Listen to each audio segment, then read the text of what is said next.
delegates, ladies and gentlemen. Let me first and foremost express my sincere thanks to all participants for joining online at the FACTI Panel's virtual briefing for permanent representatives to the United Nations. I hope you and your families are all staying safe, healthy, and doing as well as you possibly can in the face of this ongoing pandemic. On the outset, I would like to express our sincere thanks to all of you for your continuous engagement with the FACTI panel.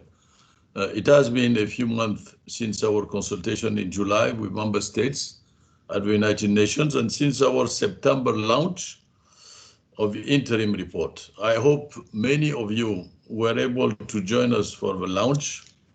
As committed from the beginning, we have been keeping open and transparent in terms of our functioning.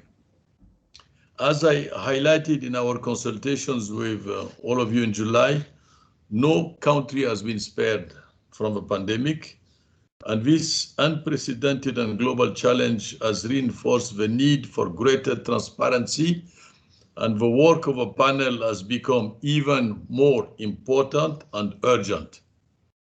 Stimulus spending and over fiscal outlays require higher levels of transparency and accountability in every country. We need to ramp up our collective effort to enhance accountability, transparency, and integrity, which is key to advance our shared goals. So let me begin by updating you on the process we have undertaken so far. My co-chair will brief you on the next steps the panel will take and on the most recent discussions of the fourth panel meeting. Then we would like to invite cluster coordinators who are with us to brief you on the progress of substantive issues under each topic. And finally, my co-chair will moderate the interactive dialogue today. My first point will be about the consultations. Despite the challenging conditions imposed by COVID-19 since the launch of our interim report in September, we have continued to hold virtual meetings and consultations. The interim report identified the major gaps, impediments, and vulnerabilities in the international legal and institutional frameworks. These gaps represent systemic shortcomings in the current arrangements. They require systemic responses. In October, we held internal and informal panel meetings in the 3 clusters of work. Throughout November, we organized a series of regional consultations that included Europe, Asia Pacific, Africa, and Latin America and Caribbean region. The objective of these consultations was to take the discussions to your capitals and prompt substantive conversations among your high-level officials and policymakers. We engaged directly with high-level policymakers from your governments, regional institutions, and leaders from civil society and the private sector.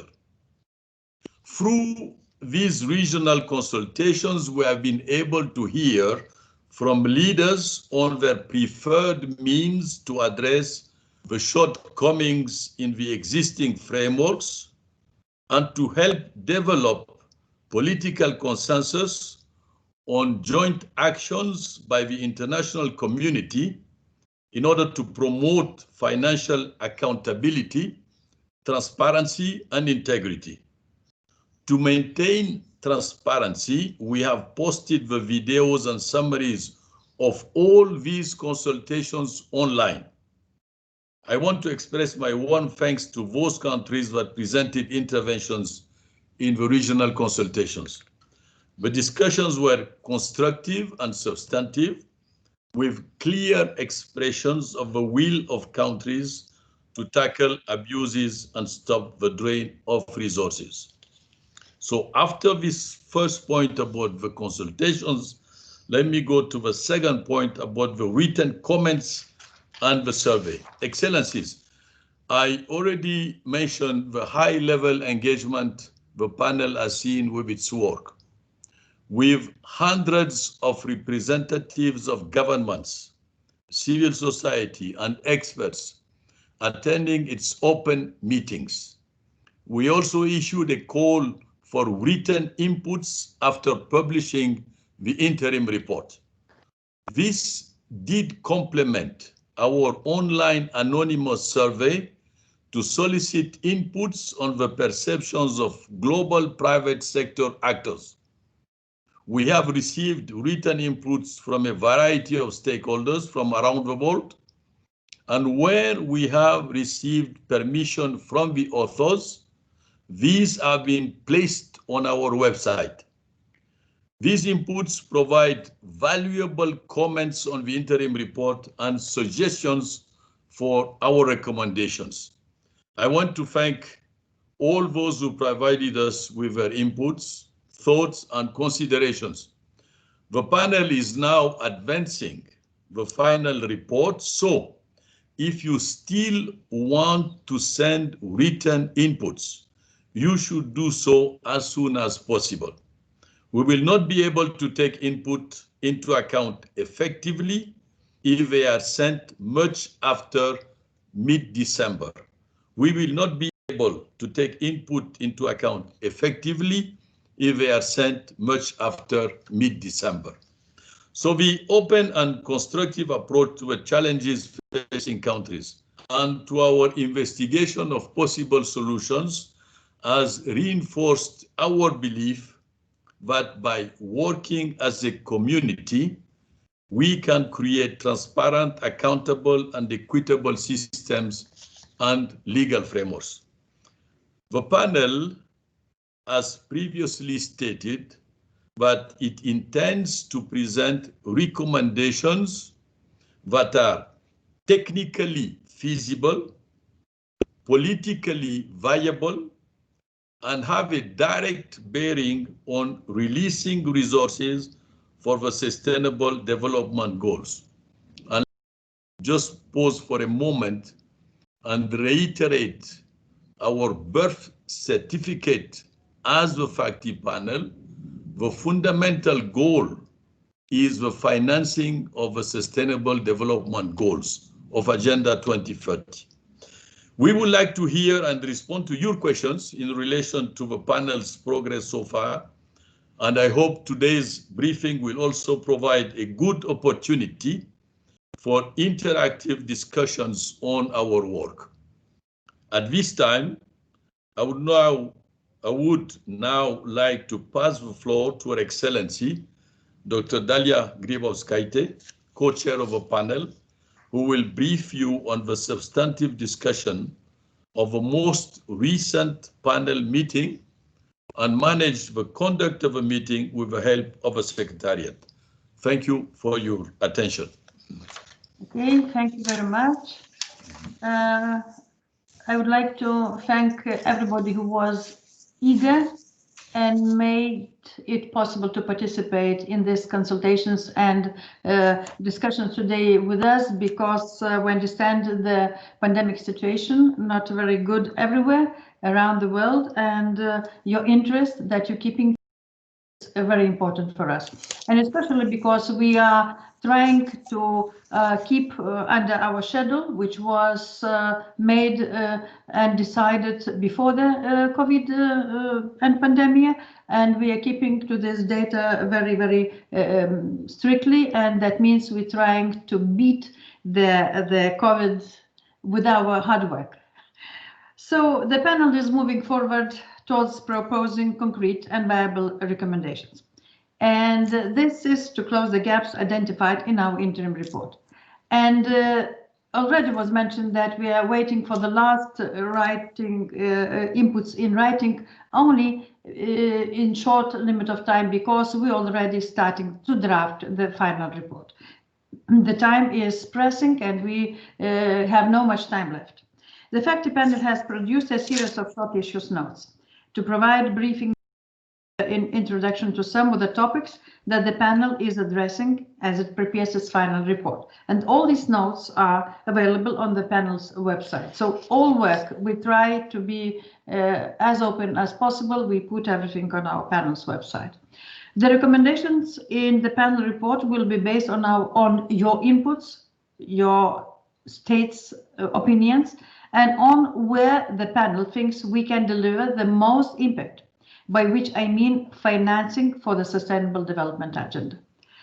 I want to emphasize that we are not preparing recommendations for their own sake, but so that your governments will have greater resource to invest into recovery from the pandemic and to build back better. We're committed to provide proposals that are technically feasible, as it was said, and politically viable. But, however, I want to emphasize that politically viable does not mean we will aim at a lowest common denominator. Such policies on common lowest denominator already been adopted numerous times. But we are looking for a scale of change that matches the scale of shortcomings we identified in the interim report. Global challenges, global solutions. They will become politically viable if governments, politicians, officials, the private sector, civil society, the media, and other actors come together to back financial necessary accountability, transparency, and integrity of the financial system. The panel has held informal discussions in all three clusters, which in short are on tax cooperation, anti-corruption, and settling of disputes. The fourth panel video meeting has just concluded at the beginning of December, and the summary can be viewed on the panel website. We're going to have the fifth final meeting in the middle of the January next year. And the panel has planned and announced that we are going to publish the final report in February. That was already decided this March. Before that, we will brief again the member states in January. Before handing the floor to my colleagues from the panel, I would like to present some impressions about the recommendations which we are going to prepare. First, it is imperative that closing the gaps and ending the drain of resources are not only seen as targets in their own right. They are important means for making progress on many of the other goals and targets in the Sustainable Development Agenda. The panel is looking at solutions that will best address to the needs for systemic responses. And we are looking at ideas that can be applied at both the global and national levels. We're looking to build on the existing work done to date in the international systems, but which already have been catalogued very extensively in our background paper. But we seek to go beyond the existing work and analysis, which has clearly not yet delivered financial integrity in all its forms possible. Second, we find that there is a lack of coordination resulting from the fact that many national and international institutions are responsible for different types of work in relation to drain of resources. The panel will look for a more holistic approach to policy making, which would benefit from economies of scale and scope, encompassing all resources, all sources and channels, and drawing on a range of expertise. Third, the panel is striving to situate the discourse to the large context of sustainable development. And it is not just financing the SDGs, but also shaping national and global governance to advance. And finally, to reinforce our own conclusions about the need for systemic approach, the final report will present recommendations thematically, reflects its systemic approach to the systemic challenges. We have been asked how the panel envisions its recommendations should be implemented. The final report will include some indications of how the recommendations can be implemented. Of course, the member states have many venues for agreeing to implement our recommendations, starting from General Assembly and its committees to ECOSOC and special conferences, as well as many non-UN bodies. That's up to governments will be to decide. We encourage you to think about the most efficient and effective ways to take action, as the panel certainly feels that action is urgent. And the time after the post-COVID will be as important as it is in this historic time to use our final report for the advancing of post-COVID situation. Dear Excellencies, today we're looking forward of hearing of your opinion into our work and into our problematic shared in discussions before. And before we proceed, I would like to just to remind you all that you need to mute yourself, not to have background noise, which could overwhelm our discussion. And of course, don't forget to unmute yourself, then you will start to speak. And now I would like to ask our free panel cluster leaders from free panel to make an introduction about our work, and I will ask to keep your introductory remarks about 5 minutes, because we are short in time and we would like to hear more representatives from member states. So on the first, on tax matters, I would ask Ms. Annette Agutu to have the floor.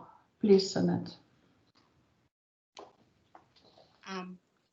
Thank you so much, co-chairs, for your introductory remarks. Your Excellencies and all delegates, your interest in the work of the FACTI panel is much appreciated. In our engagements with the different stakeholders, various tax issues have been raised. I will briefly point out just a few. First, there is a sentiment that we need a more inclusive governance framework with respect to international cooperation in tax matters. The panel is considering the architecture of how to go about it in a more inclusive manner. Stakeholders have also indicated that there is a need to ensure proper allocation of taxing rights that does not perpetuate the status quo, which is largely designed in favor of residents rather than source countries. In this regard, the panel is reviewing the OECD's work on the taxation of the digital economy, in particular, the feasibility of the proposals in the blueprints on Pillar 1 regarding a new taxing right for market jurisdictions on a share of the residual profits of multinationals, and also issues regarding the allocation of Amount A based on a formula. We are also considering the OECD's proposals on the Pillar 2 blueprints, which set out the design for a global minimum tax rules to curtail harmful tax competition. We take note of the fact that at its 21st session in October 2020, the UN Committee of Experts on Tax Matters voted to include in the next version of the UN Model Tax Convention, Article 12b, which sets out a withholding tax on income from automated digital services, which is intended to grant source countries greater taxing rights. We are going to review the feasibility of this approach too. Stakeholders have also indicated that there is a need to ensure that the current framework on automatic exchange of information in tax matters is beneficial to all countries and more effective in ensuring corporate tax transparency, and that the measures are not merely a box-ticking exercise that continues to perpetuate harmful tax practices. The panel is also considering the architecture of international tax collaboration to address concerns that various international bodies blacklist countries based on diverging criteria, which unfairly impacts on some countries that pose minimum risks compared to historical tax havens that tick box the criteria, and yet they pose greater risks with their harmful tax practices.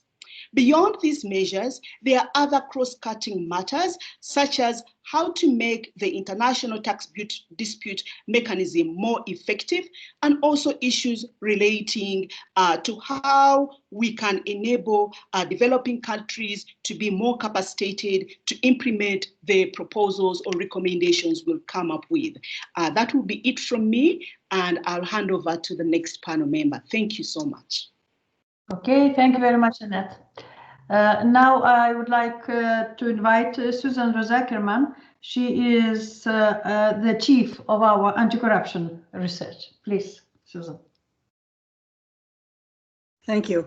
I don't know whether I would say chief, but anyway, I've been working on this with a group of other people. Several different related things that we are talking about. One has to do with the notion of better information on beneficial ownership and the feasibility of creating some kind of beneficial ownership registry, which would include not just a private business and financial entities, but also include nonprofits and other kinds of entities that are sometimes used as a substitute or as a route to hide the ownership, the private ownership of certain kinds of resources. We understand there's a lot of developments everywhere, including in the US, in terms of dealing with these questions, but we want to think about the possibility of some more uniformity in these proposals, because they'll only work if there's some uniformity and some buy-in, and the data is seen as trustworthy. We understand, of course, any kind of international thing like this involves costs for countries that don't have a lot of capacity, and it's one part of the things that we're thinking about is how to provide help to places that don't have a lot of capacity. Secondly, we're of course concerned about the whether there are limitations in the current money laundering system of money laundering controls, both for the proceeds of corruption, but also drug trade, other kinds of organized crime, terrorism. We have the standards that are set by the FACTI panel, but there's a question of whether we need, this would overlap, of course, there'd be some synergies between better ownership information and better money laundering controls. It appears that it's too easy for financial institutions and markets in the developed world just simply not to ask too many questions, and we're asking whether there's some way to strengthen weaken the power of those bodies or strengthen those links to provide better information about what is actually going on. We have some concern about the new technologies that enable certain kinds of money laundering and the anonymity that makes possible. Third, we've had a good discussion about what get called enablers. I think that's a rather unfortunate term because it makes it sound like they're all bad, but of course they're not. Professional groups, lawyers, architects, engineers, who are essential in the creation of international contracts. The problem is that they can also become the routes by which illegal funds are transferred across borders. And so I think there's a couple of things to be concerned about here. One is the professional associations of these bodies. All of these bodies have professional associations, as far as we know. And how strong a role do they play in not just in the relationship between the professionals and their clients, but in the global impact of the things that they are doing, where they can be involved in corruption. So we're thinking both about the professional associations themselves and whether there's anything other bodies could do on those lines. A fourth is the question, which I mentioned already, of capacity building.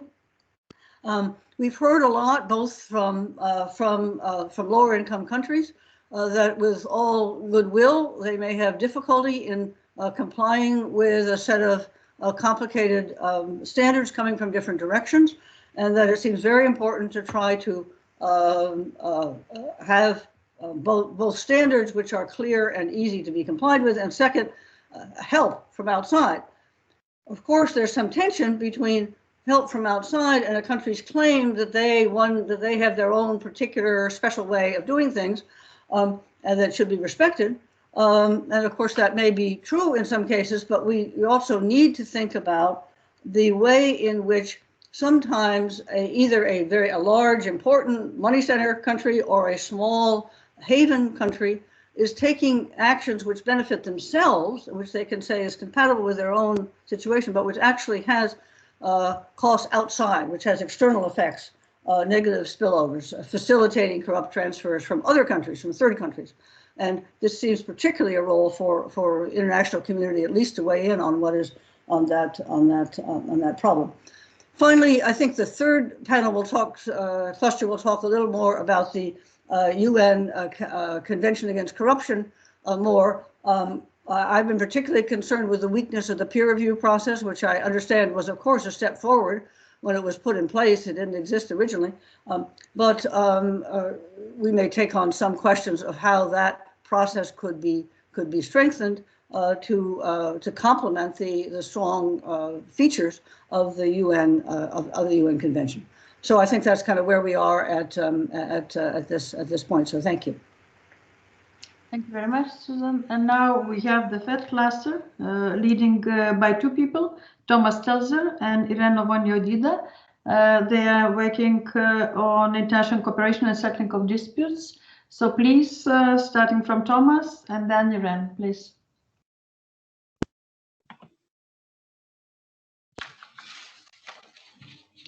Thank you very much.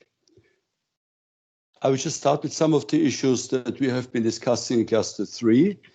For bribery, the panel has noted the lack of international cooperation in addressing both sides of the problem, but particularly on the demand side. We have looked into non-trial resolutions and have noted their increasing application and usefulness, but also their shortcomings and the lack of international standards on their use. On international cooperation in asset recovery, that is an area where we have identified a number of gaps and weaknesses. The process of returning assets remains difficult and lengthy for countries trying to recover what was rightfully theirs. We will be looking at recommendations which will be aimed at making this process easier, particularly by developing trust between the jurisdictions involved. Susan has already referred to the peer review, which is another major area that also we have been examining in our cluster. There are gaps and weaknesses in many peer review processes, including lack of participation from civil society and other issues. Relating to civil society and action in peer review, one of the main cross-cutting issues we have considered is the participation of non-state actors, the involvement of NGOs and other civil society organizations, which seems to be critical for transparency and fighting secrecy. Other cross-cutting issues we have been discussing include governance, systemic thinking, and capacity. As it has been mentioned, we are currently working on developing recommendations which relate to these issues. What underpins our work on such recommendations are the UN principles. There is a certain incoherence between how the global economic system functions and our common UN principles and goals. This gap is partly the reason why funds are drained away from efforts to implement the SDGs, and so we will aim to make recommendations which can help to bridge this gap. In addition, let me inform you a little bit about our efforts to inform about the FACTI panel and its activities. As many other cluster members, I've also been engaging in various stakeholder meetings, both to promote the visibility of the panel and to gain insight on the issues we are addressing from different perspectives. To this end, the International Anti-Corruption Academy hosted an online panel discussion in November to discuss the interim report and the role of the panel, taking into consideration the larger context of the UNGAS 2021 process. The event targeted the anti-corruption diplomatic communities in Vienna and included speakers from UNODC and the UNCAC coalition. The panel discussion was also followed by a question and answer session. I believe that engaging with stakeholders this way, as we are also doing here today, of course, is crucial to our work. Inputs in forums such as this have very much helped to frame our thinking on a number of issues on our agenda. Thank you very much, and I pass over to my co-coordinator, Irene Ovonji-Odida. Thank you. Thank you very much, Thomas, and thank you, co-chairs, Your Excellencies. Just to round up on the discussions relating to international cooperation and dispute settlement mechanisms, just a few points that I'll add to what Mr. Seltzer has said. My apologies that my video is not working. I've been trying to open it up so that you can see the person who is speaking, but it has not worked. Fortunately, the audio is working. As Thomas has said, one of the broad issue that we've been looking at in the third cluster is around strengthening international cooperation and dispute settlement. And within this, we are looking at improving, reviewing the appropriateness of international norms and mechanisms that support or are meant to support international cooperation. We have discussed defining the scope of the areas that we would be focusing on, and these relate to the first two clusters, including issues related to taxation, asset recovery and return, and issues relating to corruption and organized crime, and what our cluster focused on specifically, which is dispute settlement. So in all of these, what is evident from the inputs that we've received and the work done so far is the urgency of the need for international cooperation to either strengthen existing mechanisms and address the gaps and loopholes within them that impact on their effectiveness in reducing illicit financial flows and supporting countries, governments in countries with domestic resource mobilization. So one of the approaches that we're looking at is to review the existing mechanisms and what can be strengthened within them. And the second is to see what new mechanisms or structures are needed within to strengthen the approach of multilateralism within the UN system and within a forum such as the UN, which is inclusive.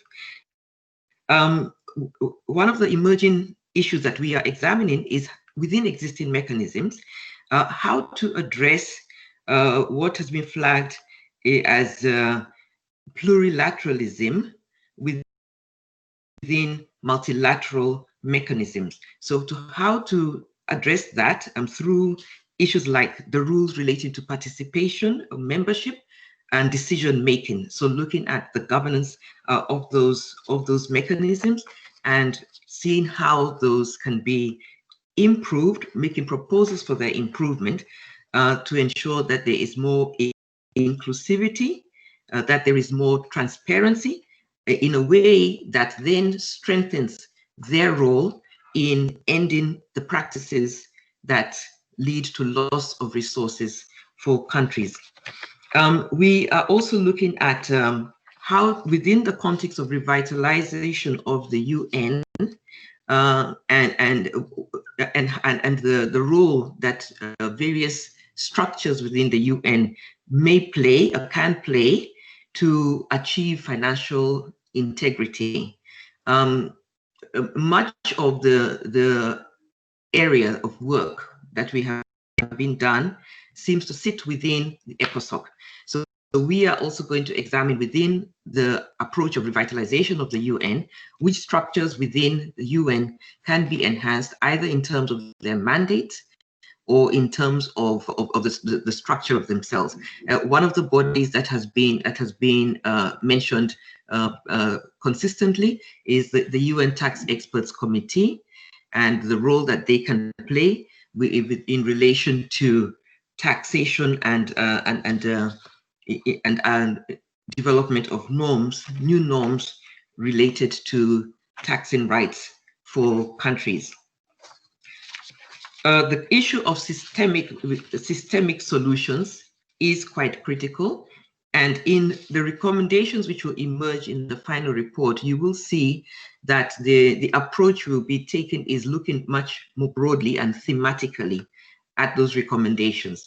So they will not necessarily fall exactly within the clusters, because they are cross-cutting issues that cut across all three clusters of work. And one of them has already been, two have already been mentioned, one to do with capacity building, and another to do with the role of enablers in the system, whose functions and practices contribute to the problem. So we are examining proposals around dealing with these issues systematically, in view of a number of things. One, the cross-border nature of the phenomenon, such as illicit financial flows, and the loopholes that undermine financial integrity, recognizing that no one country or no one region by itself can achieve global financial integrity. And so the need to look at how the existing rules and systems create loopholes that are exploited, loopholes or differences between the approach taken by individual countries or regions, and how those loopholes or gaps or conflicts are therefore then taken advantage of. And specifically in relation to international dispute settlement, in general, the emerging view, the consensus, and I believe Your Excellencies, that many of you would have the same view, is that dispute prevention is preferred over dispute resolution, and therefore this connects to some of the recommendations that will be emerging in relation to either the dealing with taxation, as has been elaborated by Professor Ogutu, or dealing with the issues of Cluster 2 that Professor Susan has talked about. On international dispute settlement, there are concerns that we have been examining relating to international arbitration, and we are reviewing those to see the experience of countries around them, and to see how to what sort of principles or standards need to be introduced that will strengthen their transparency, and that will also ensure that the dispute settlement mechanisms support the agenda of countries, of governments, both developing and advanced, and the need for domestic resource mobilization. And so principles such as the need for mechanisms to be public, to be transparent, and to look at the scope of those mechanisms, whether they would address issues such as asset recovery and also information to do with final beneficial ownership. These are some of the questions that we are examining. Finally, in relation to the question of non-state actors, Thomas has talked already to looking at how to strengthen involvement and participation of non-state actors who are playing a role in finding solutions, playing a role in driving integrity and transparency. Alongside that, as Susan has mentioned, we are looking at the role of non-state actors that are not so helpful, that may be harmful actually to the agenda of financial transparency and integrity, and looking at how either the standards, the international standards of professional conduct for, on the one hand, professional self-regulatory bodies, these may be lawyers, accountants, and so on, are fit for purpose within the context of a digitalized economy and the current structures of multinational corporations. And on the other hand, the international standards of professional conduct for industry regulatory bodies. To what extent is the governance inclusive? To what extent do the rules they have support achieving financial integrity within the international financial system? So looking at both of those two components and seeing what sort of proposals we can make to strengthen them and make sure that the role that they play supports transparency and reduces opacity, but also enhances inclusiveness of all countries within them. I will end by saying that we have been reminded and we have appreciated that in this climate where we have several crises impacting on governments, the urgency of reform cannot be denied. However, reforms can only be achieved where there is political will, and we therefore also call on all members of the global community in recognition that these crises impact on all countries. These situations that we have been reviewing undermine the capacity of all governments to mobilize resources and also impact on all, not only in developing countries, but also in advanced countries. While we recognize that the impacts are felt much more in developing countries because of the size of their economies. So the issue of political will and commitment is really important, and we will be hoping that the UN system can bring together its members, yourselves, excellencies, towards this agenda of addressing the loopholes within the system that undermine the ability of all countries, all governments to achieve development. Thank you. Thank you, Thomas and Irene. Thank you very much. Now we are ready to go and listen the opinions of representatives of member states. And I just remind that we be better managing our time up to 5 minutes for all. And if somebody is not yet on the list of speakers agreed in advance, please in the chat box you can express your interest to talk. And now I will ask Peter Schola. He will, from FACTI Secretariat, will help us to manage the speaker list. So please, Peter. Thank you, co-chair. So I have the list of speakers who have pre-registered, and so we'll go through that list first. First, I have a group speaker. So it's Ambassador Silvio Gonzato, the DPR of the European Union. Ambassador Gonzato, you have the floor. Thank you, Peter, and thank you also to the co-chairs, Madame Gebauskate and Mr. Mayaki, and to all the chairs of the different configurations of the FACTI panel. Distinguished colleagues, I have the honor to intervene today on behalf of the European Union and its member states.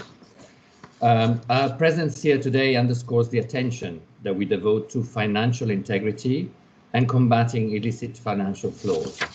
We are convinced that further actions in these areas are key priorities for the achievement of the Sustainable Development Goals. Our common efforts are consistent with a commitment to align the G20 work with the 2030 Agenda, to improve policy coherence towards sustainable development, and to address illicit financial flows as explicitly mentioned in the Hangzhou, Buenos Aires, Osaka, and Riyadh G20 leaders' declarations. Let me first welcome your efforts to consult and consider our inputs for identifying areas where enhanced cooperation and prioritization promise added value.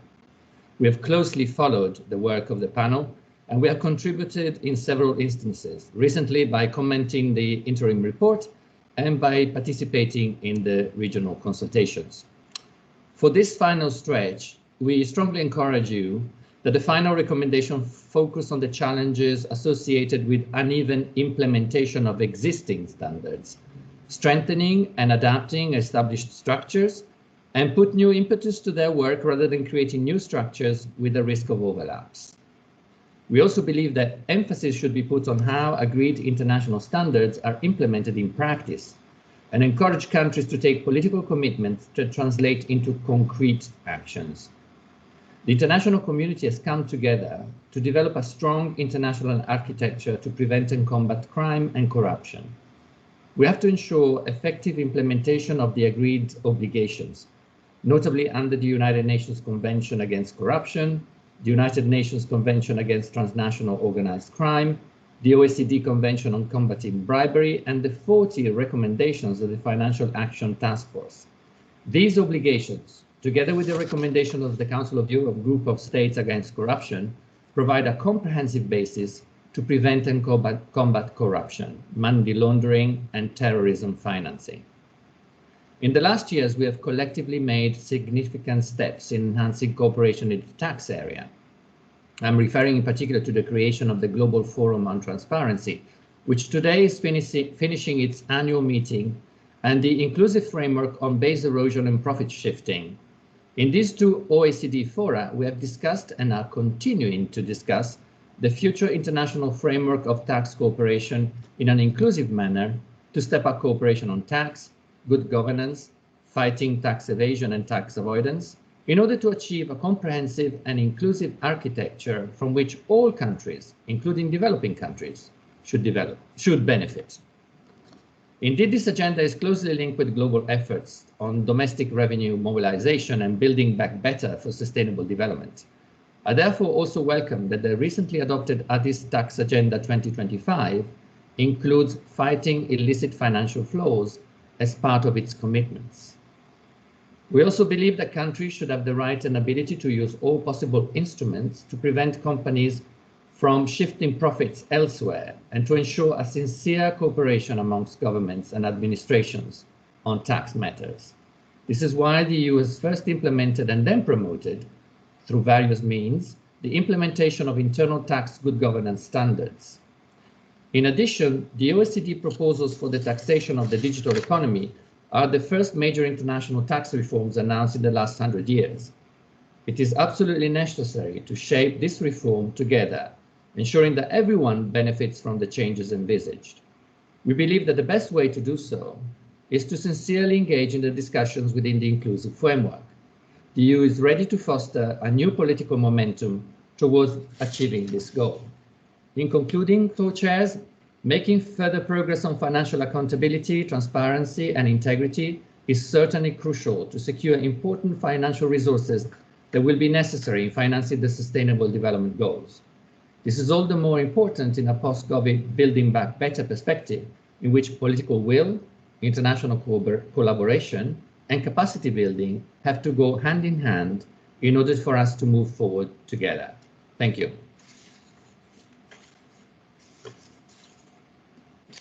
So we now have a set of permanent representatives who've indicated they'd like to take the floor. I'm going to read out three so that they can be prepared. So first, we're going to have Ambassador Walton Webson, the permanent representative of Antigua and Barbuda. Then Ambassador Jose Luis Fiallo Rota, the permanent representative of Cabo Verde. And then third, Ambassador Jukka Salvara, the permanent representative of Finland. So first, that is Ambassador Webson from Antigua and Barbuda.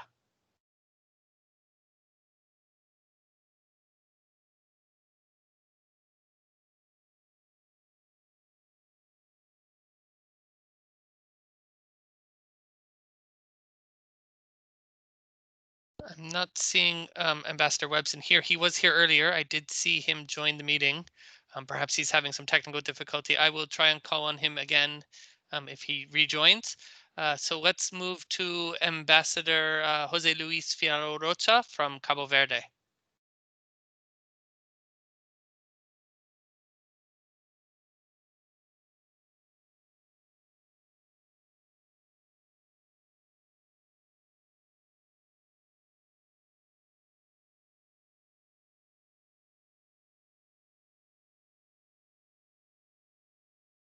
I hope we're not having larger technical difficulties that I'm not aware of.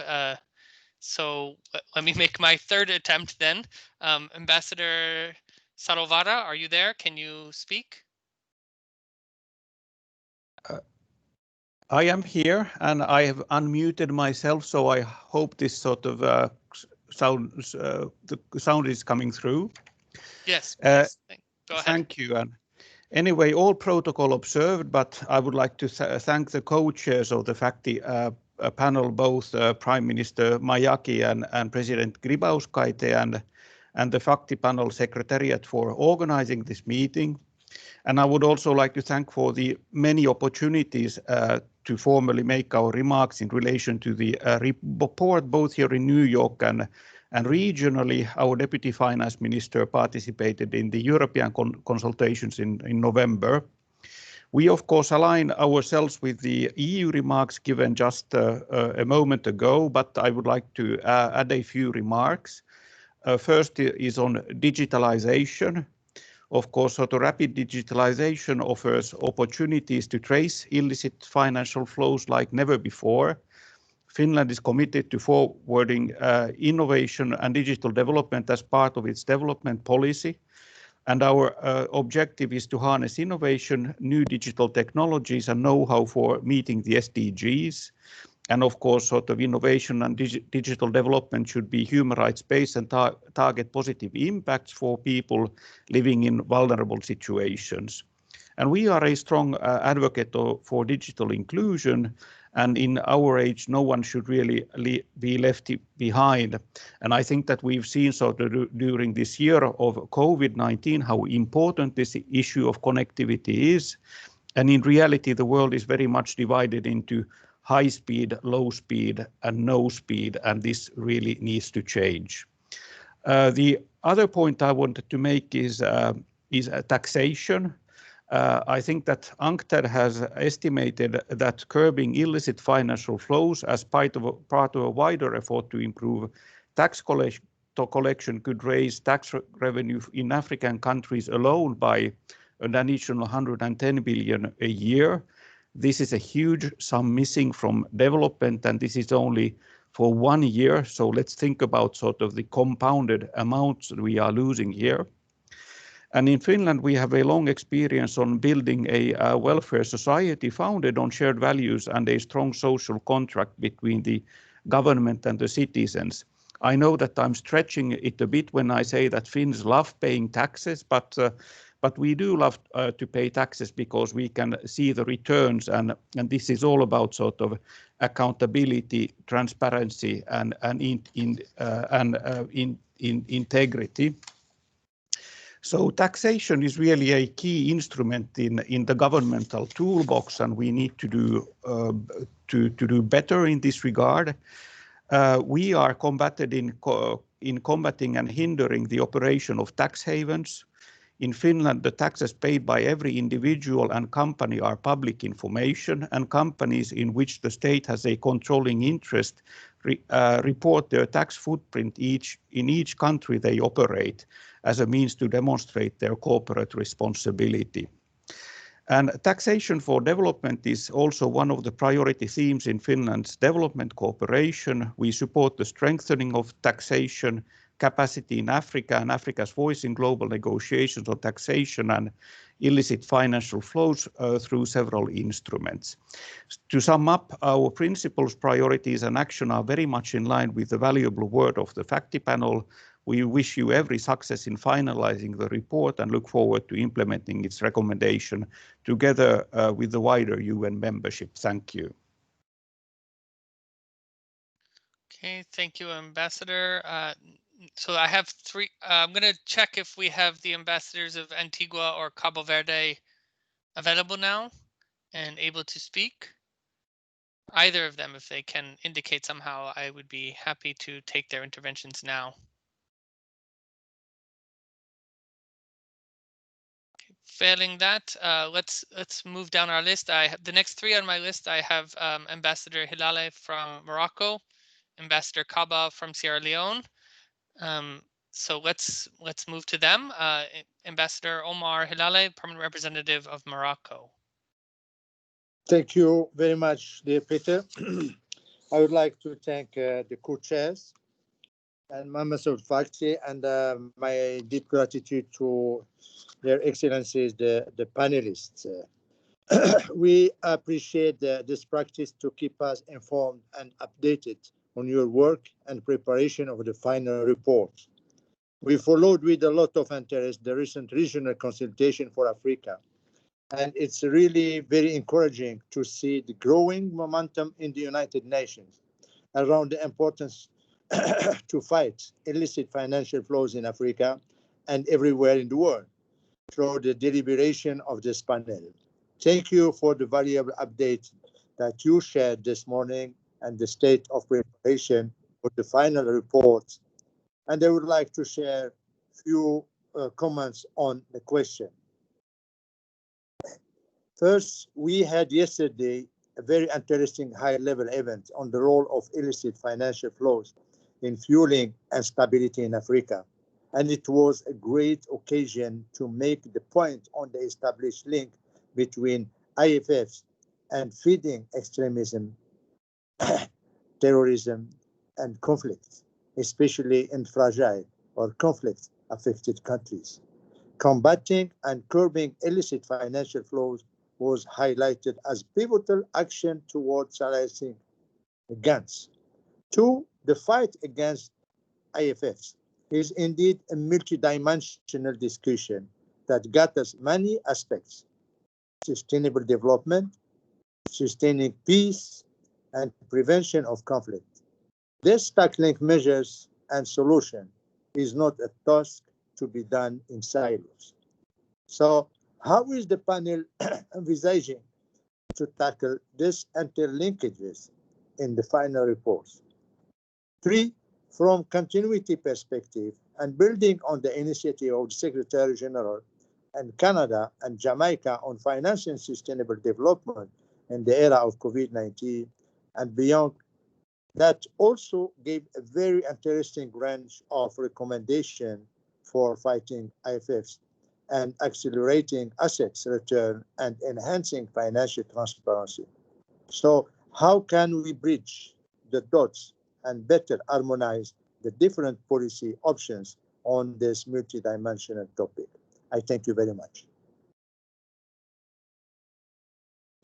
Okay, thank you. We are now coming to Ambassador Ali Kaba, of Permanent Representative of Sierra Leone.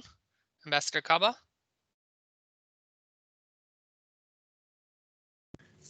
Can you hear me now? Yes, we can hear you well. Thank you. Great. Thank you so much. Let me at the outset thank the FACTI panel, more especially the co-chairs of the panel, for their immense effort and for briefing member state on recent development concerning the panel's work.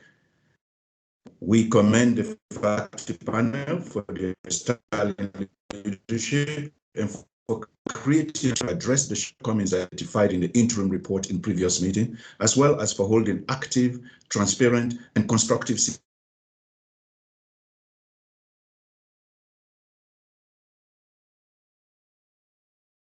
critically relevant to developing countries, especially the African continent, considering the current international perspective on the agenda as it continues to undermine our collective vision towards achieving the 2030 sustainable development, particularly Africa's ability to mobilize much needed critical resources to foster sustainable development.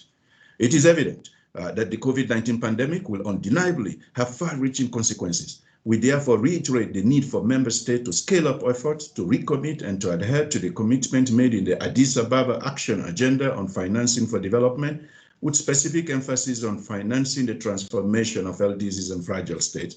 My delegation would like to reaffirm our concern on the impact of illicit financial flows, in particular those caused by tax erosion, and evasion, corruption, and transnational organized crime, impeding the economic, social, and political stability and development of societies, especially on developing countries and the advancement towards financing the 2030 Agenda for Sustainable Development.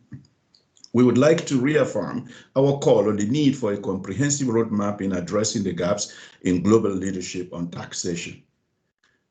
We call on all relevant actors to collaborate towards eradicating tax-based erosion and profit shifting, and to ensure that all companies, including multinationals, pay fair taxes to the government of countries in line with national and international laws and policies. Furthermore, we request all relevant actors to cooperate fully within the relevant bilateral or multilateral agreement in the areas of mutual legal support and administrative assistance in tax matters. We also reaffirm the need for the UN's pivotal role in identifying international guidelines for taxation to enhance equitable allocation of taxing rights between and among countries. There is an urgent need for renewed effort at all levels to mobilize the required resources and provide technical assistance for building capacity and resilience for concrete steps towards addressing the scourge of illicit financial flows. In the more immediate sense, the enormous threat posed by the COVID-19 crisis and its consequences on the African continent and elsewhere. Illicit financial flows remain a leading dimension to our financing challenge. We therefore view these flows to be part of the wider fight against corruption that is fundamental in my government development strategy to realizing the financing we need. Illicit financial flows require constant leveraging of strengthened national and international development cooperation, with the UN projected to provide continued common platform, such as the FACTI Panel for engagement in this regard. We also call on all to accelerate efforts at supporting developing countries, especially LDCs, to improve their capacity to prevent, detect, and combat illicit financial flows and strengthen good practices on asset return to foster sustainable development, and the required support to increase domestic resource mobilization, at the center of which is the fight against corruption and curbing illicit financial flows. We reaffirm our call to the relevant organizations of the United Nations system to play a critical role in exploring relevant policy actions and to coordinate effort within their mandate and to utilize the available resources in order to push the agenda, as well as to continue the discussions on the impact of illicit financial flows. Finally, I would like to reassure you of my delegation's full support, and we hope that the panel will continue to strengthen its active deliberations with member states and interested stakeholders in order to reflect the diversity of perspectives and present a unified approach to strengthen the commitment in curbing illicit financial flows and strengthen good practices on asset return to foster sustainable development. Thank you very much.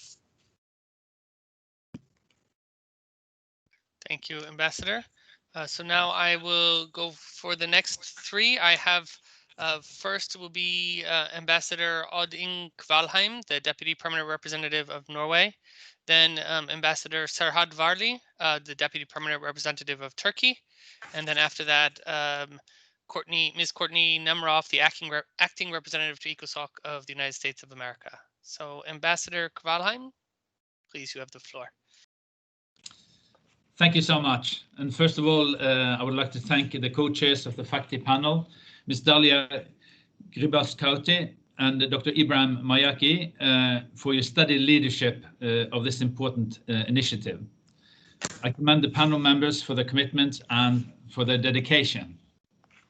Today, we need to acknowledge that we unfortunately have a financial system that does not sufficiently manage to stop massive tax evasion and illicit financial flows. This has become even more evident in the current context of COVID-19, which has revealed how illicit flows further exacerbate economic challenges. The impact poses a serious threat to us all. Effective solutions should center around creating better taxation rules and at curtailing illicit finance. In this process, we should recognize and strengthen the ongoing work of existing mechanisms in international, institutional, and legal frameworks. The UN Convention Against Corruption is the only legal binding universal anti-corruption instrument, and the custodian is UNODC. Norway is a strong supporter of UNODC and the ongoing assistance to developing countries to accelerate the implementation of the UN Convention Against Corruption. Similarly, important work must be continued in the United Nations Convention Against Transnational Organized Crime, which has nearly universal coverage. In addition to promoting more implementation at the UN conventions, it is also important to support and build on the efforts that are producing results against tax evasion and base erosion and profit shifting at the OECD, as well as in the global financial institutions. At the same time, we must not shy away from considering proposals for real improvements where these are needed. The panel's interim report describes clear gaps in the implementation and stresses that many of the tools at our disposal are inadequate in combating tax evasion and widespread corruption. Our aim must be to make our international institutions and frameworks more robust. This will require us to look at what we can do at the national and regional level.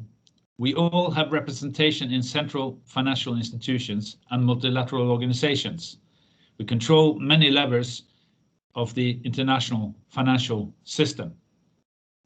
Now, therein lies a responsibility to prevent illicit flows to pass through the financial institutions in our jurisdictions and to promote a new global consensus on taxation rights.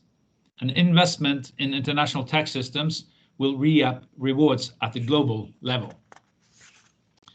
We all have a responsibility to act, and I believe that continued focus on preventing corruption and illicit flows by all actors would lead to greater resolve.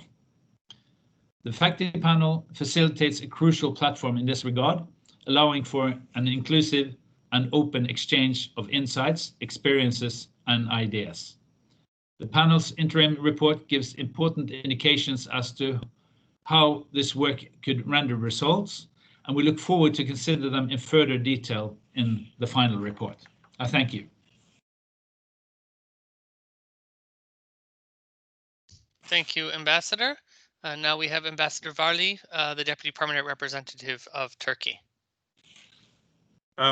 Thank you so much. We would like to thank the FACTI co-chairs for organizing this informative briefing. We also would like to thank the panel for the work that they have put into this process. Although member states have different views on the way forward, the discussions on how we could improve accountability, transparency, and integrity of the international financial system remain relevant. Obviously, one of the common challenges ahead is the taxation of the digital economy. And the issue has been addressed by some panel members today.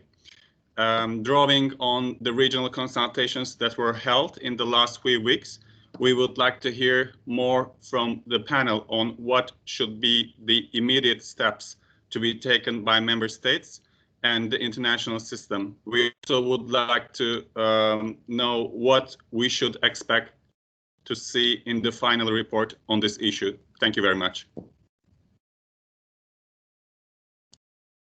Thank you. And now we have Ms. Nemerov, the acting representative for ECOSOC of the Permanent Mission of the United States of America. Thank you so much, colleagues, all protocols observed. Panelists, colleagues, it's a pleasure to be here with you today. Thank you for the co-chairs for convening this session. We appreciate the opportunity to again provide our inputs into this process. The United States believes that the international community cannot become complacent in our fight against corruption. We agree all member states can do more to prevent and combat corruption, but we continue to believe that the main challenge the international community faces is not an inadequacy of architecture, but in its implementation. Many member states, for various reasons, do not undertake the measures necessary to use these tools most effectively, a point that has been acknowledged by the FACTI panel. Regarding the interim report, we have some serious concerns with the focus and analysis conducted by the panel. One of our main concerns is the inadequate focus on preventing corruption from occurring in the first place, particularly in origin countries. While there is reference to the need for countries putting in place preventative measures, much of this is focused on financial centers or developed countries. Preventing and combating corruption is a shared responsibility. It requires all countries taking responsibility to put measures in place to prevent corruption and money laundering, and we cannot only focus on asset recovery. Similarly, we are concerned with the unbalanced tone of the interim report. There's speculative language that attributes malintentions on the parts of certain countries, which further divides and exacerbates existing political tensions over these issues. Such language, which is almost exclusively directed at developed financial centers, often overlooks some of the legitimate factors that could determine a country's behavior. We also note that there are a number of mischaracterizations of international obligations in the interim report.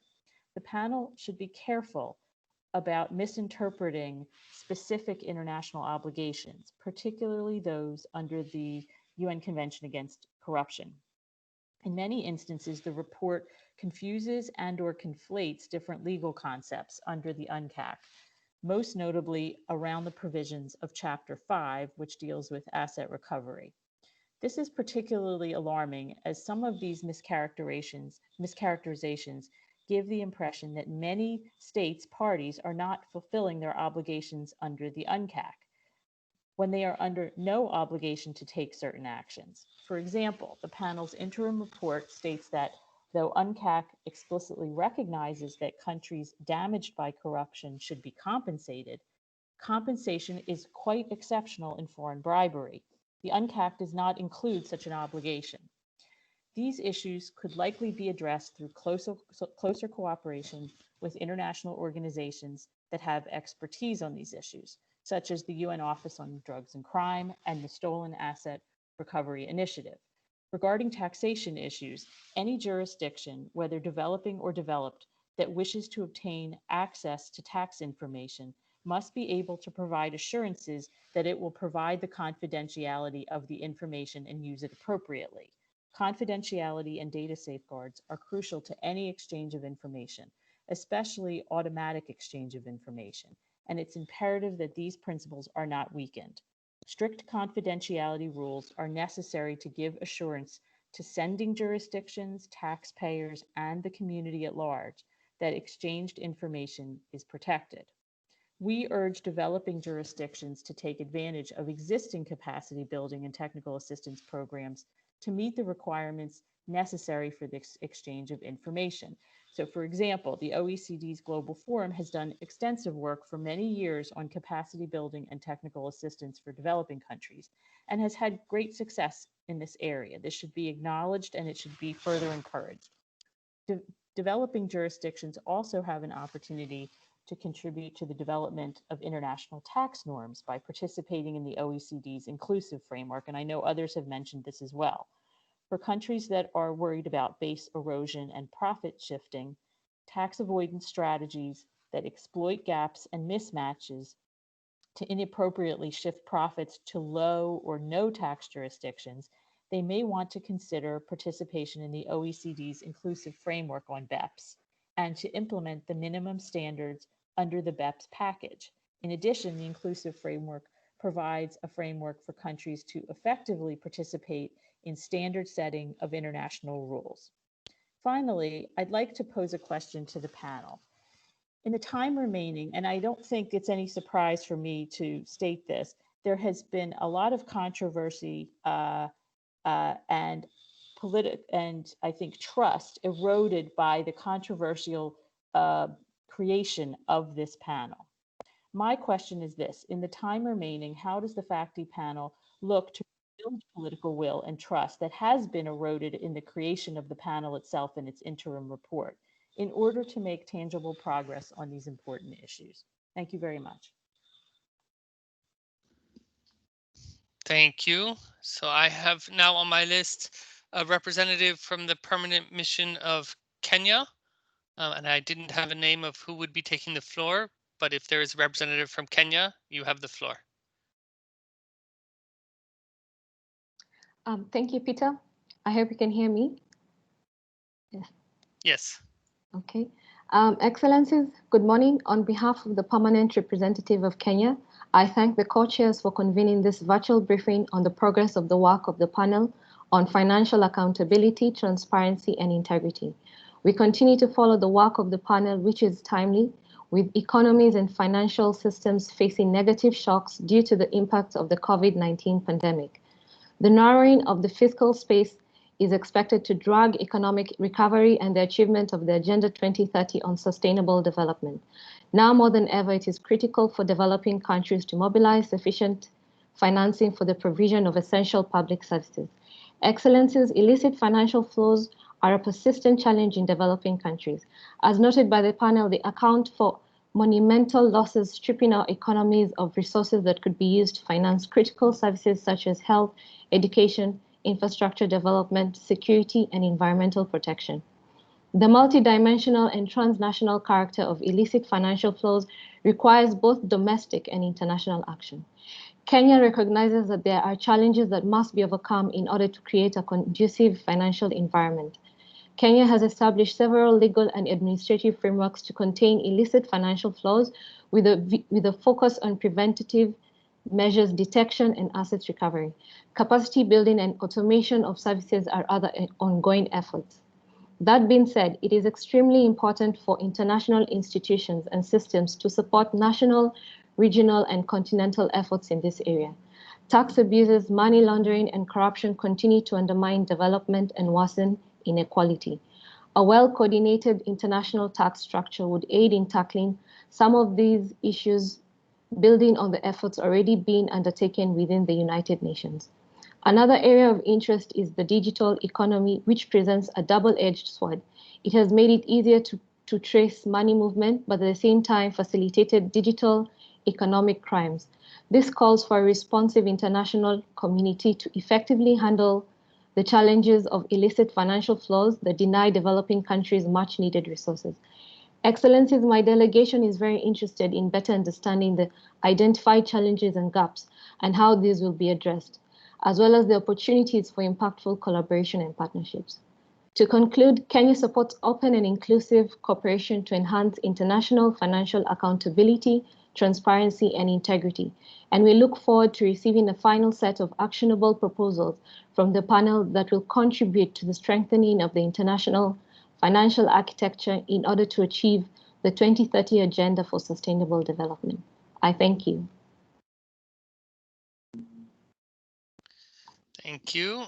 And next I have Ms. Catherine Udida, who will be speaking on behalf of Ambassador Samson Itejboje of the Mission of Nigeria. Ms. Udida, you have the floor. Thank you. Excellencies, my delegation thanks immediate past presidents of the United Nations General Assembly and the Economic and Social Council for their foresight in setting up the FACTI Panel. In the context of the need to mobilize resources to build back better in the era of COVID-19 pandemic and beyond, this process has become one of the most important ongoing processes within the United Nations system. My delegation welcomes the panel's forward-looking interim report, but wishes to emphasize that the success of the panel will not be measured by the richness of the interim report, but by the clarity of its recommendations for addressing each of the concerns already enumerated in the interim reports. Given that the COVID-19 pandemic has disproportionately affected the resource base of most developing countries, my delegation expects the final reports of the FACTI panel to make precise, concrete, and implementable recommendations that will enable the international community to comprehensively address existing structures that make it impossible for countries to generate and retain a sizable chunk of their resources. The interim report indicated that the contemporary international tax system is not fit for purpose, as it makes combating tax abuses, especially by multinational corporations, difficult for most developing countries. Although the OECD has taken it upon itself to address this concern, nearly all reputable global institutions and experts have examined the OECD-led discussion on the reform of the international tax system, concluded that it is politically biased against developing countries and could potentially affect their domestic resource mobilization abilities in the negative. It is the view of my delegation that the OECD's inclusive framework for base erosion and profit shifting, which represents the thinking of a small group of developing countries, is practically exclusive and cannot change the status quo, as is evident in its two-pillar proposal. It is for this reason that we expect the final report of the FACTI panel to dive deeper into this discussion and to do a thorough analysis of its implications for developing countries, as well as stress the need for the voice of all developing countries to be heard and prioritized in all tax norm setting processes. It is also our expectation that since the United Nations was created to solve global problems, and given the clear necessity to have tax-related discussions under a truly multilateral platform within the United Nations systems, the final report of the FACTI panel should include a recommendation for the creation of a UN oversight body that will harmonize all existing instruments and ensure that all countries are equitably represented in this important exercise. We also hope that the final report of the panel will contain proposals that will address the continuing advocacy for country-by-country reporting, open disclosure, and automatic exchange of national and international information on beneficial ownership, as well as eliminate financial secrecy jurisdictions and tax havens that facilitate base erosion and profit shifting. It is also necessary that the final report of the panel address the concerns of community-dependent countries, as well as countries whose primary source of revenue comes from the extractive industries. In this regard, we expect the panel's final reports to address issues of harmful tax competition, the so-called race to bottom, as well as make concrete recommendations that will prevent multinational companies from hiding under the arm's length principle to shift profits away from countries where the economic activities occur and profits generated. Excellencies, my delegation is particularly pleased that the interim report acknowledged the current international mechanisms for asset recovery are not good enough. Hence, they need to find innovative solutions to make the global asset recovery processes speedier, more transparent, and easier to increase the amount of assets recovered and returned to countries of origin. It is in this connection that we are convinced that the common African position on asset recovery represents a good model that can be explored by the panel in seeking best practices that could decisively address the end-to-end process. If considered necessary, the FACTI panel's final report should also not shy away from recommending the establishment of a robust mechanism under the United Nations for the speedy return of stolen assets to countries of origin. My delegation would like to remind the panel that if its work is to be done, if its work done is to be taken seriously, the final report must be forward-looking as well as contain recommendations that will help to mobilize all relevant stakeholders to strengthen their resolve to curtail the menace of illicit financial flows. It must capture views expressed by trade unionists, representatives of civil society organizations, non-governmental organizations, and the media. It must also be concrete enough to persuade professional bodies, including those for lawyers, accountants, auditors, and bankers, to see reasons to enforce its recommendations as ethical professional standards on the basis of which they can hold their members accountable for abating the development and implementation of tax avoidance and evasion schemes. As I conclude, let me reiterate our hope that the panel will not bow to pressure and compromise in its final reports. We urge the panel members to stand firm and complete their tasks creditably. Be assured of Nigeria's unflinching support. I thank you. Thank you. That was the end of the pre-subscribed list of speakers. If any additional speakers would like to indicate in the chat box, please do so. We had one. I saw the Mexico Yes. in the very beginning. Correct. I did see that the representative of Mexico wished to have the floor. So you have the floor, Mexico. Thank you very much, Peter. Excellencies, dear colleagues, on behalf of the Permanent Mission of Mexico, let me begin by thanking the FACTI panel for hosting this informative session to brief us on the progress made and on their findings that resulted from the round of regional consultations regarding the key aspects of their interim report to nurture their work as we move towards 2021. Mexico values the importance of the work undertaken by the FACTI panel. In light of the current circumstances, it's safe to say that what began as a key issue to be addressed on the road to the achievement of the 2030 agenda has now become the pressing issue that needs to be resolved in order to ensure the viability of a socio-economic response from COVID-19. To this end, let me reiterate Mexico's commitments to collaborating with the FACTI panel in their important task of improving financial accountability, transparency, and integrity. As you may be aware, these key issues form the basis of Mexico's top national priority, to combat corruption and eradicate it in all its forms as we fight for a healthier and more resilient financial system. The COVID-19 pandemic has presented a myriad of different challenges, not only on the financial side of things, but perhaps more importantly, on the world's ability to produce and distribute vaccines, medical resources, therapeutics, and to provide full healthcare access for everyone, especially those most vulnerable.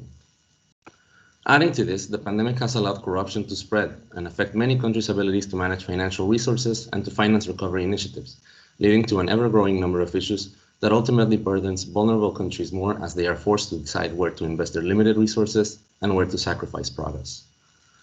For Mexico, ensuring universal access to the COVID-19 vaccine is essential. Thus, efforts to prevent illicit procurement and distribution of it must be a priority.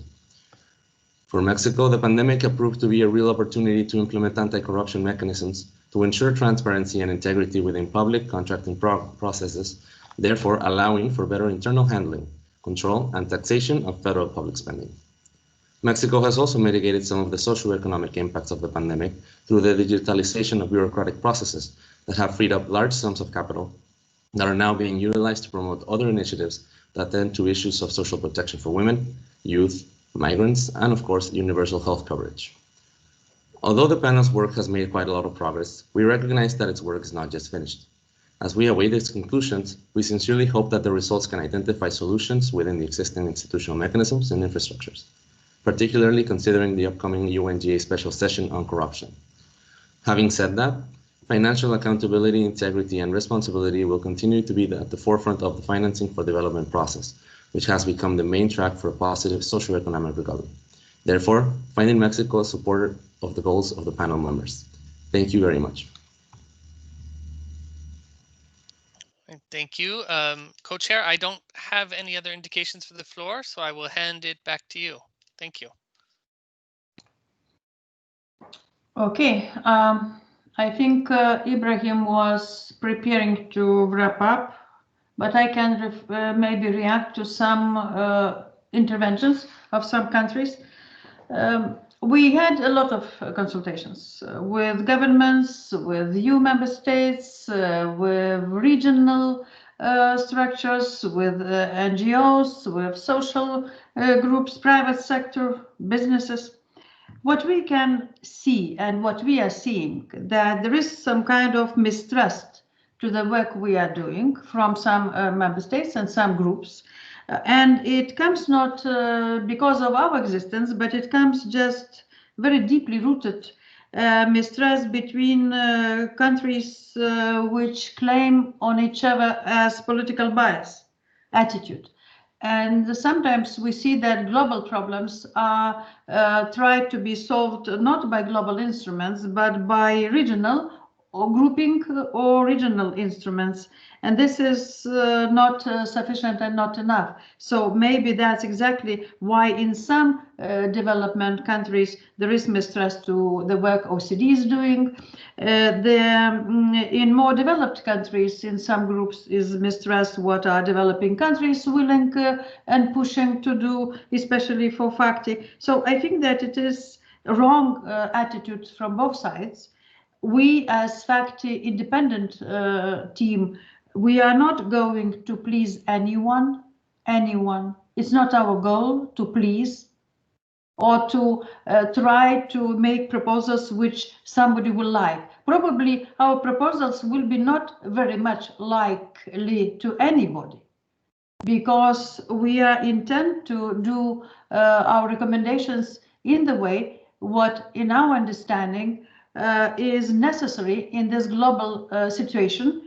And the most effective instruments we would like to propose, and it's up to member states to decide how to implement and in what level to implement them.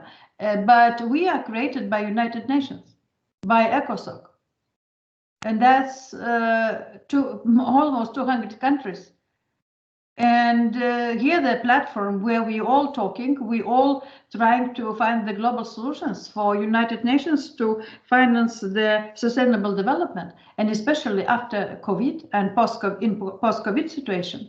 So why I think that the attitude, confrontational attitude between the groups of countries is wrong in this situation. We need to find the common denominator, but not lowest one.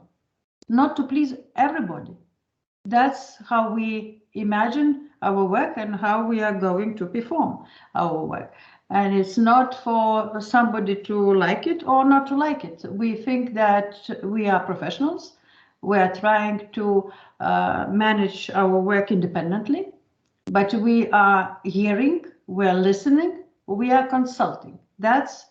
And we openly sharing our work with all of you. So that's, I tried to wrap up my impressions, especially after today's, not only today's, but in all these consultations, it's more or less the same outcome, what we are hearing and seeing. So anyway, I think we are working under our mandate. We're working for United Nations, all member states, to find the financial resources to solve the urgent problems to everybody, including especially in the situation after the COVID. And that's our goal, how we are seeing this.